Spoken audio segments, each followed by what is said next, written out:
근심은 두 가지 종류가 있습니다. 성경은 모든 근심을 금하고 있지 않습니다. 왜냐하면 하나님의 뜻대로 하는 근심이 있기 때문입니다. 이것이 첫 번째 근심입니다. 하나님의 뜻대로 하는 근심은 자신의 영혼이 잘못된 길을 향할 때 돌이켜 회개에 이르게 하는 근심입니다.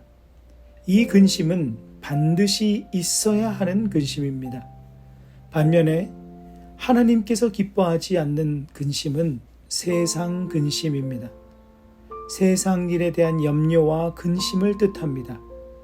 예수님께서는 이 근심이 하나님을 신뢰하지 못하기 때문이라고 말씀하셨습니다. 믿음이 작아질 때 하는 근심입니다. 두 가지 근심을 구분하는 중요한 기준은 근심의 대상이나 이유가 영적인 것인가, 그 외 물질적인 세상에 대한 것인가입니다. 나의 영혼이 하나님 앞에 바로 서기 위해 하는 근심은 하나님께서 기뻐하시는 하나님의 뜻대로 하는 근심입니다. 그러나 이 땅에서의 보이는 삶 또는 물질적인 삶에 대한 근심은 하나님께서 기뻐하지 않으시는 근심입니다. 바울은 고린도 교회 교인들이 하나님의 뜻대로 하는 근심을 하는 것을 보며 기뻐하였습니다. 세상에 만연한 죄로부터 돌이켜 회개하며 하나님 앞에 바로 서는 모습을 전해들으며 기뻐합니다. 마지막 16절입니다. 내가 범사에 너희를 신뢰하게 된 것을 기뻐하노라. 쉬운 말로 이것입니다. 나는 당신들이 그럴 줄 알았습니다. 참 대견합니다. 이 얼마나 아름다운 칭찬인지 모릅니다. 그런데 여기에 하나님께서 기뻐하시는 또 하나의 근심을 보게 됩니다. 하나님의 뜻대로 하는 또 하나의 근심입니다. 그것은 사도 바울이 고린도 교회 교인들을 향한 사랑의 근심입니다. 그들이 하나님 앞에 바로 서기를 바라는 근심이며 그들이 상처로 무너지지 않기를 바라는 근심입니다.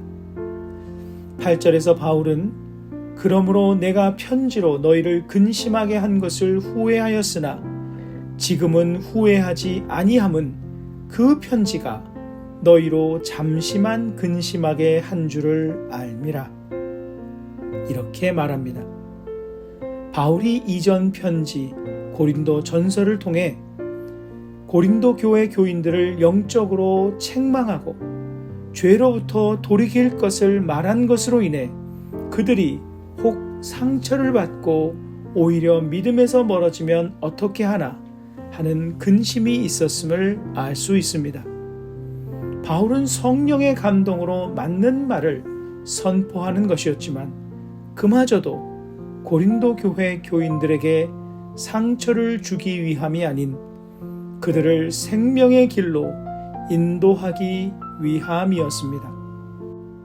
그들을 향한 사랑의 근심이었고 그 사랑의 근심은 하나님께로부터 비롯된 근심이었습니다.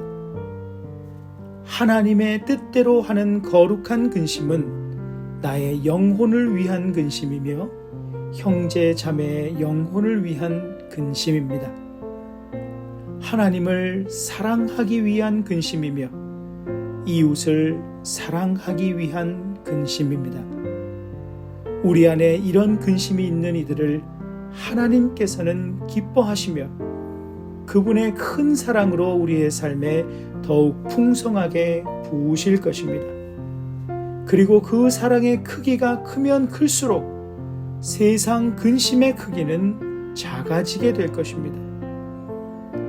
요즘 우리는 어떤 근심을 하며 살고 있습니까? 하나님의 뜻대로 하는 근심입니까? 아니면 다른 류의 세상 근심입니까?